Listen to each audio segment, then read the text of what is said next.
4 पाय तुम्हाला बारकाईने मी सांगितले. बरं अजून काय अडचण? तो ऍक्च्युली चोरच जर असत मग स्वतःहून आणि त्यांनी आपल्याला लिहून दिले मला अशी अशी अडचण आहे, आपण स्टॅम्पवर लिहून घेतो. बरोबर, डिपार्टमेंट त्याला घेऊन पकडून आपल्याकडे घेऊन येणार. हा चोरच आहे. हा काय मी तुम्हाला डिपार्टमेंट आपल्याकडे येणार. पण चोर तर मग कशाला विकताय? आपण चोर असेल तर विकायचं नाही.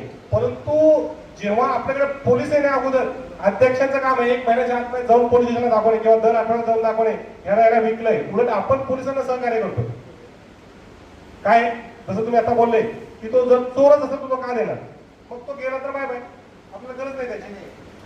नाही जर समजा त्यांनी लिहून दिलं त्यांनी चोरी केलेलं आहे, तो लिहून पण देऊ शकतो की काही नाही मग जबाबदार तो आहे ना. चोर निघाला. उलट आपल्याकडे आता ह्या ज्या गोष्टी जेव्हा चोराला माहित होणार की हे असं जर करतायत तर तुमच्याकडे येणारा चोर कमी होईल. त्यानंतर आपण काय करतोय, समजा एखादा चोर सोनं चोरी करतो आणि बचून पळून जातो ना, परंतु अध्यक्ष काय करतायत की महिन्याला ती फाईल पोलिसांकडे नेत आहेत. हा तुमच्या रेकॉर्ड मधला आहे का सांगा, कुठं आलेला आहे का सांगा.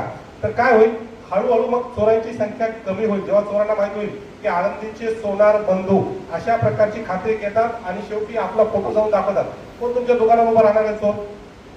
पैसे फ्री व्हाल नसेल तुम्ही. हो आपलं बाहेर नाही जायचंय, आपल्याला आपल्या जवळच्या पोझिशनला द्यायचंय की साहेब हा आला होता अशी अडचण सांगून याने विकलं, याचा फोटो आमच्याकडे आहे. मग पोलिसांकडे बरोबर रेकॉर्डवरचा असतो किंवा सार्वजनिक मधला असतो किंवा कळतं. आणि एकदा चोरांना माहीत झालं की हा सोनार भाऊ आहे ना डेंजर आहे, फोटो घेतो, पत्ता घेतो, नाव घेतो, अंगठा बिंगठा सगळं घेतो आणि काय करतो, जाऊन महिन्यातून एकदा तिकडे जाऊन दाखवून देतो. साहेब विश्वास ठेवा, चोर तुमच्या दुकानासमोर थांबणार पण